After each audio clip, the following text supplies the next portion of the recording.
Ayan guys, pumarto na tayo. Pakinggan natin ulit si PBBM.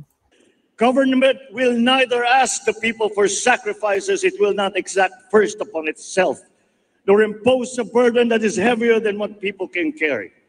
Sa bagong Pilipinas, ang pagbabago ay nagsisimula sa pamahalaan. Okay. While power emanates from the people, change must begin from government. Kaya naman, alam mo, doon sa mga nanonood sa akin dito sa YouTube, no? Diba, lagi nga namin nababanggit dito na meron 3 branches of government. Andyan yung executive, legislative, at saka judiciary. Siya sabi rito ni PBBM, dapat daw ang pagbabago nag-uumpisa sa gobyerno. Ilan taon na tayo, ilang buwan na tayo nag-usap-usap, pare-pareho lang ang pagtatrato. Diba? Ng mga senador at kongresista. Well, lalo na senador, mga senador. Mga pagtatrato nila sa resource person nila. Madalas pa nga, kumukrossover over tong si Idol Rafi, di ba? Maliban sa pagka-grandstanding, kumukrossover pa sa executive. Excuse. Tapos sasabihin ni PBBM, dapat daw ang pagbabago nag-uumpisa sa gobyerno. Matagal na namin inaantay na may pagbabago sa pagtatrato sa mga resource person. May romenda ba dyan sa mga senador na napaka-abusado? Wala. Yung mga resource person na pumapasok sa Senado o kaya dyan sa Congress, sa House of Representatives,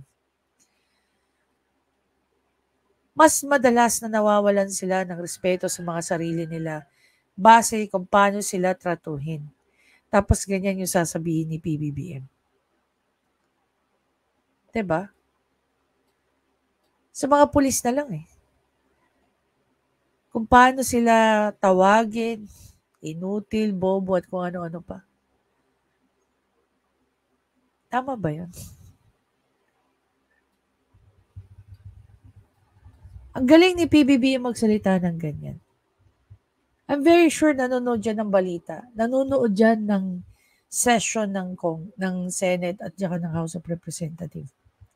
Mano man lang ba tawagin niya yung Speaker of the House, Senate President at pagsabihan niya, baka gusto niyong ituring na tao yung mga taong pinapupunta niyo dyan. Hindi naman kayo hukuma kung magsiarte kayo, kala niyo mga judges kayo. Tapos sasabihin ni PBBM dito, dapat nag-uumpisa sa gobyerno. Talaga ba? Ito ang aking mga mahigpit na tagubilin sa mga kawani ng gobyerno. Una, bawal ang tamad at makupad sa pamahalaan. Talaga. Eh, yung problema nga lang ng plastic para sa lisensya ng mga tao. Anong ginawa nyo? Ginawa nyo digitalize? Nagbayad ka ng renewal, bibigyan ka ng papel. Magkano lang mag-print ng colored na paper? Sa colored na 6 pesos. Bayad ka 500 para sa 6 pesos. Bawal ang tamad. Sobrang sipag naman ng DOT. No, ng tawag dito, ng mga taga-LTO, ng mga taga-DOT. DOTR, sorry. Diba? Sa sobrang sipag nila, ang mga lisensya natin ngayon, papel. Walang puwang ang mga mabagal at sagabal sa serbisyo publiko. Services must be fast. Projects must be completed on time. Deadlines must be met per schedule. Distress call. Pero, hanggang ngayon, wala tayong balita sa 20 pesos, no? Na presyo ng bigas. Ano ba timeline yan? Di man lang tayo nasabihan para naabangan natin ng maayos, di ba? Yes, hindi naman pinangako. Agree naman ako dyan. Sisuportahan natin yan. Di ba? Pangarap ni PBBM yan. Pero grabe naman, tagal ng pangarap yan. Must be responded to without delay. In whatever government office, red tape must be replaced with a red carpet. At saka palitan na ninyo yung sungit ninyo, palitan na ninyo ng ngiti.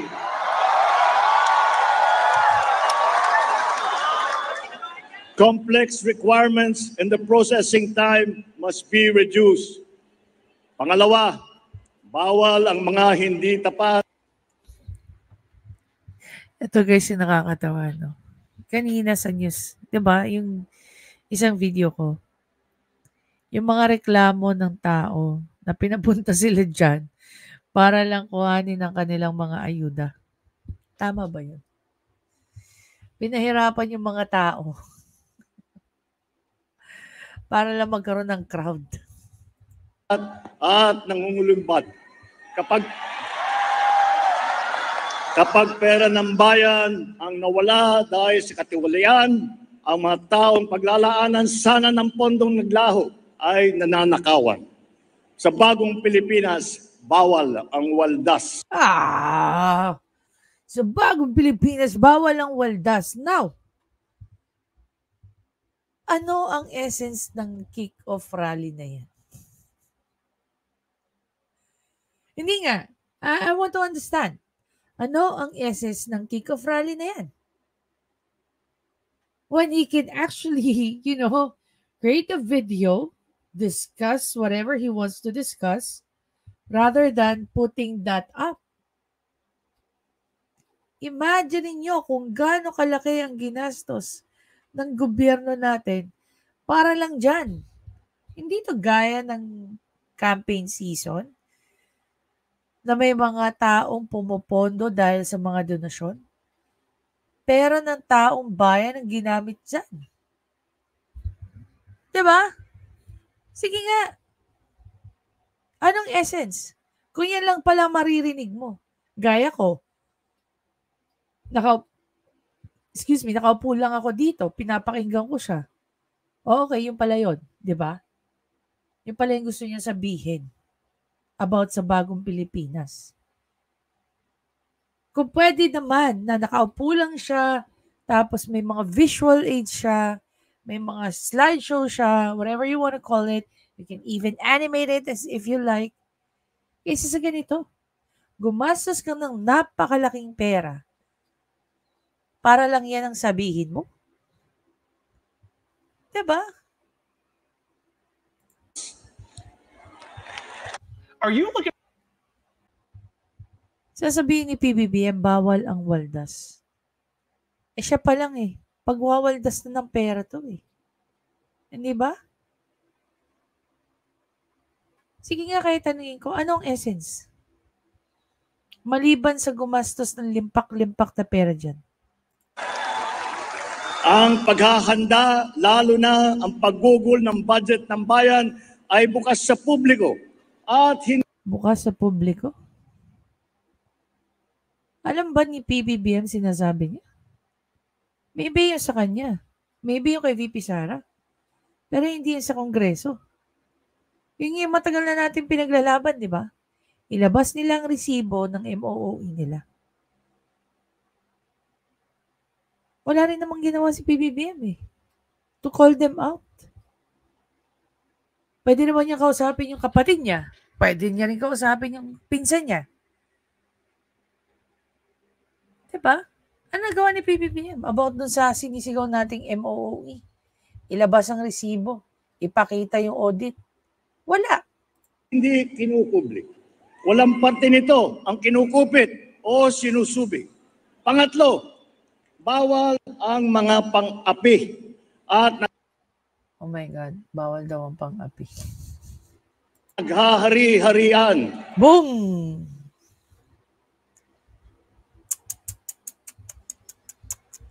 May pinatatamaan dito si PBBM. Idol, oh. Pinatatamaan ka. Ni PBBM. Hindi na kayo friend. You are servants of the people. Boom. You are servants of the people. Idol, pakinggan mo. Not their lords. Huwag nating pahirapan ang taong bayan. Bagkus. Paano ba yan, PBBM? Ikaw, ginodiyos ka ng mga ulalo mong supporter. Suklian ang kanilang tiwala ng magalang na panunungkulang. I don't know. So let me reiterate this. Feedback is essential to government. Without it, mistakes cannot be corrected. See? Feedback is essential. So yung mga ginagawa ng taong bayan, pagko-call out sa mga public servant, is importante. Galing na yan kay PBBM, ha? Kasi paano mo nga daw maitatama ang mali mo kung hindi ka nakaka-receive ng feedback? Ano ka, perfect? Bad behavior cannot be sanctioned. Best practices cannot be learned, and good deeds cannot be commended. Sa bagong Pilipinas, ang masama ay ireklamo. Yung masama daw, ireklamo. Oh. Yung masama, ireklamo. Ang mabuti ay irekomenda. Ngunit ang mga papuri. Pero anong ginawa nyo kay VP Sara? Na maayos at diretsong nagtatrabaho. Anong ginawa nyo? Di ba pinabayaan mo si VP Sara? At puna ay hindi dapat hintayin kumatok na lang sa ating mga opisina. Obligasyon natin na nasa gobyerno na hanapin ito. Kailangan natin bumaba sa masa upang tignan ang kanilang kalagayan at alamin ang kanilang hinaing. Ay nako. Kami, PBBM, meron kaming kilala. Pag naging kritiko ka ng monyo na yon, sigurado ka, makakatanggap ka ng sabina.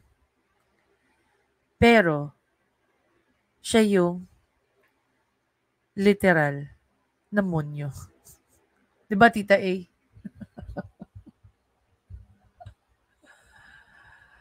Ngayon nga, umiepal na sa mga tupad-tupad eh. Huwag iasa ang pagpisil sa kanilang pulso sa mga report lamang. Tapos na ang panahon ng pagkukuyako.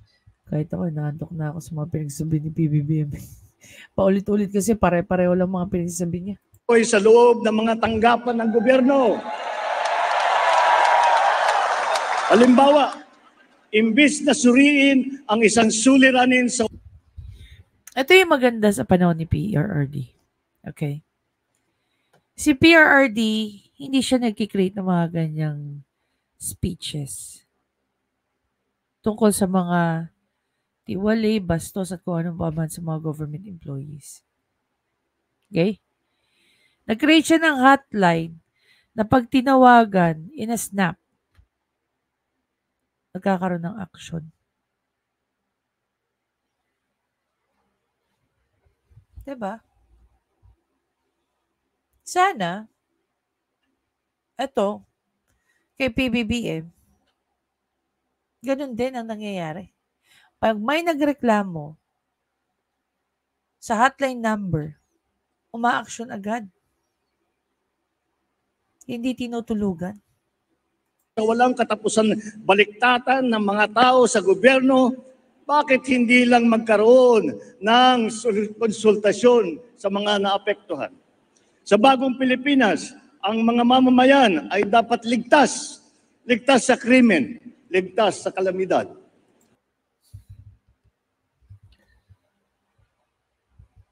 Kasi if I'm not mistaken, last year pa to ni-launch itong bagong Pilipinas na to.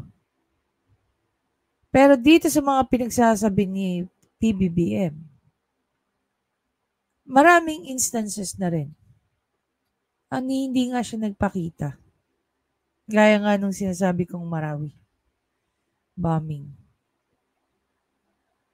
Yes, dapat after ng mga ma-secure yung place before siya pumunta, kamustahin niya yung mga biktima. Nagpunta ba siya personally? The same way kung paano si PRRD. Di ba nung nagkaroon ng baha? Wala man lang tayong narinig sa kanya. Hindi naman natin naasahan na siya pumunta gaya ng ginawa ni VP Sara. At least man lang, nagbigay siya ng pahayag niya tungkol sa nangyari doon sa mga taga Davao. I'm not sure kung Del Norte o Del Sur na nangyari. Del Sur kasi ang alam ko is kung nasaan ang Davao City. Diba? Sa mga pulis, ating mga bumbero, tiyakin ninyo na agarang pagresponde sa bawat tawag at sumbong. Ngunit, ang pinakamahalagang dapat bawasan ay ang dami ng tawag at sumbong sapagkat nangangahulugan ito na bumababa na ang bilang ng krimen. Ang inyong sigasig ay susuklian natin ng suporta of ample resources to move, to communicate, and to solve the problems that we are faced with, including tools to prevent a different kind of stealing. When contents of e-wallets are picked by cyber criminals, when their dirty hands reach our children through computer screens. Alam niyo yung SIM registration? Ano nangyari sa ng SIM registration act?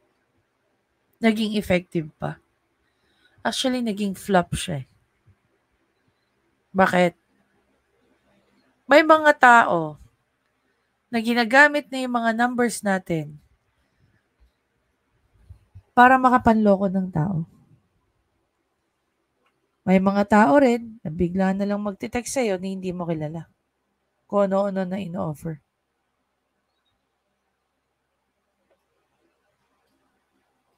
Imbis nakatulong yung SIM registration na yan, nakasama pa. Nakasama siya lalo. Dahil yung mga information ng tao, nagkalat na. Marami ng cybercrime ang nangyayari dahil dyan. Nakakala natin, mapoprotektahan tayo dahil may SIM registration act. Naging joke pala. We will boost the defenses of our people and communities against calamities. More than paying tribute to their resilience, we must provide them with resources. Sa bagong Pilipinas, una ang kabataan dahil prioridad ang kanilang kinabukasan. Pangangalaga sa kalikasan ang pangunahin nilang pagkakabalahan. The reforms that we envision for our educational system should be showcased in our classrooms. The gist of which is this: a learner with books on their table, a well-trained, highly motivated, well-paid teacher in front of them, teaching a curriculum carefully created to our needs under a setting wired to the digital world. Sa gitna nito, ang sentro ng ating pagsisikap, isang batang natututo. To learners who are hungry, we will provide meals. Because one cannot feed the mind habang umuugong ang kanilang mga tiyan. Through Bagong Pilipinas, we will meet our greatest obligation to our youth, to mold them into critical thinkers, problem solvers, and visionaries for their country. Panahon na rin upang bayaran ang ating utang sa mga magsasaka at mangingisda. Those who feed the nation, but ironically cannot feed their own family. Alam mo, it's very interesting, no, for us to know. Like say, for example, if I remember it correctly, last year, namigay, no, ng abono si PBBM, namigay ng mga properties, ng mga lands and all. Ano na nangyari? Kamusta na yung mga beneficiaries nun? Nakasaka ba sila? Nakabili ba sila ng ganito, ganyan, bla bla bla, yada yada yada. Importante guys na alam natin. kung ano ang nangyari doon sa mga ipinimigay ni PBBM. Nakatulong ba? Tama ba yung naging strategy ni PBBM? Kasi if yes, then dapat ma-multiply yun eh. Now, kung hindi, then pag-aralan bakit hindi. Bakit hindi siya naging successful? Bakit hindi nakatulong para sa kanya yung mga pinamimigay ni PBBM nung DA secretary pa siya? Kasi doon natin malalaman, guys, kung yung mga paraan nila ay effective or hindi. Is magkaroon tayo o makita natin yung mga progress report ng mga to. Hindi naman tayo hingi ng pera eh. We just want to know kung effective, kung successful, kung na-elevate ba yung buhay ng taong tumanggap nun. Diba? Nagbabadya ang El Nino. Ngunit babahayin natin ang agrikultura ng mga programang nababawas na perwisyong dulot nito. Sisiguraduhin natin na hindi sa kanayunan. We are expanding our irrigable lands. We are increasing farm support across the board for all crops. We are incentivizing urban gardening, including turning idle lands into vegetable plots. We will no longer tolerate smuggled food that impoverishes our domestic producers and puts our consumers at risk. The ultimate objective is to make food affordable to all. And one way is to achieve this is to make it accessible to consumers. Ilan taon ng presidente si PBBM? Magdadalawang taon na. Kamusta ang presyo ng bigas? We are addressing trading and transport bottlenecks.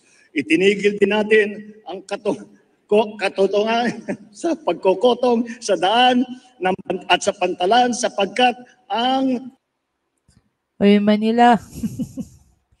Naparinggan kayo ni PBBM, oh. Ang tong ay nagiging presyong ipinapatong sa mga mamimili.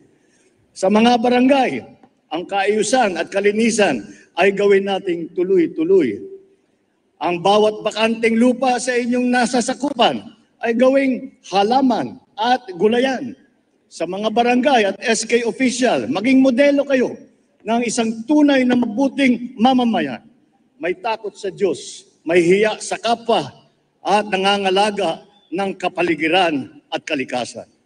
Sa ating mga local government units, ang outstanding performance ng bawat barangay, munisipyo, lungsod at lalawigan ay patuloy na susukatin, kikilalanin at tututukan upang ang bawat sangay ng pamahalaan lokal ay tiyak na magiging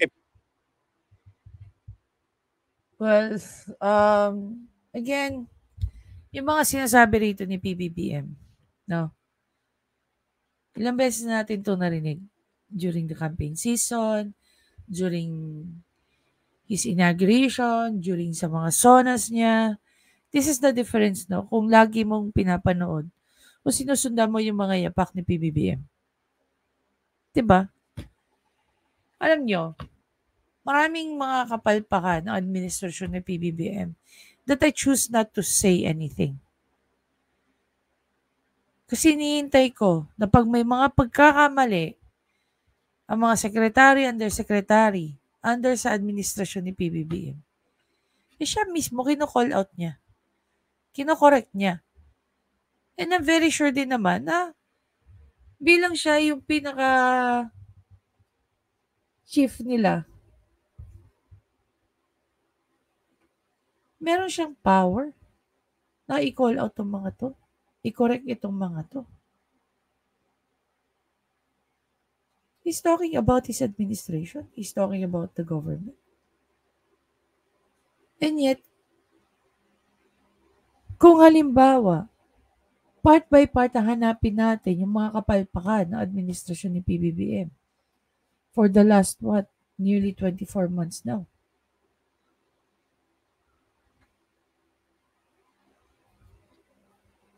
Baka masabi mo pang ipokrito si PBBM eh. Or hindi mo alam kung hindi ba to nanonood ng news? Hindi ba to nakikinig ng radyo? Or nagbabasa? Not to know na yung mga pinagsasabi niya, yun naman yung nangyayari talaga. Yung pinagmamalaki mo o gusto mong or pinopromote mo ang bagong Pilipinas when in fact, sa mga sinasabi ni PBBM, wala naman bago. Diba? Tagpi-tagpiin mo lang yung mga interviews niya. Yung mga speech na ginawa niya. Yun lang yung sasabi niya ngayon. Walang bago sa bagong Pilipinas na sinasabi niya.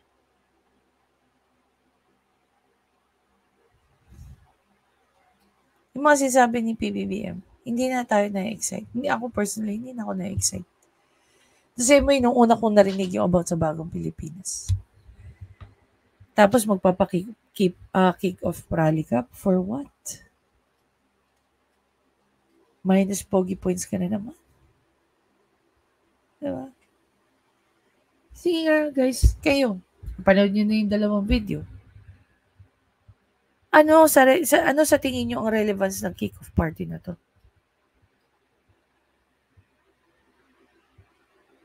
Kung sasabihin nyo wala, then what? How much do you think ang ginastos ng gobyerno? Tapos sabihin pa ni PBBM, bawal daw ang walda sa bagong Pilipinas. Diba, ikaw yung namumuna. Diba? Salamat.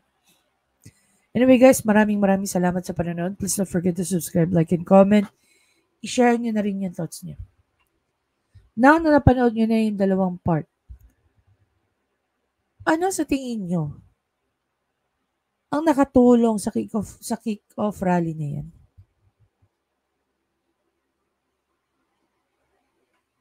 Diba? Magkano kaya sa tingin nyo ang ginastos ng gobyerno para lang sa kick-off rally na yan? Sa pondo ng administrasyon ni PBBM nahugot ang kick-off rally na to?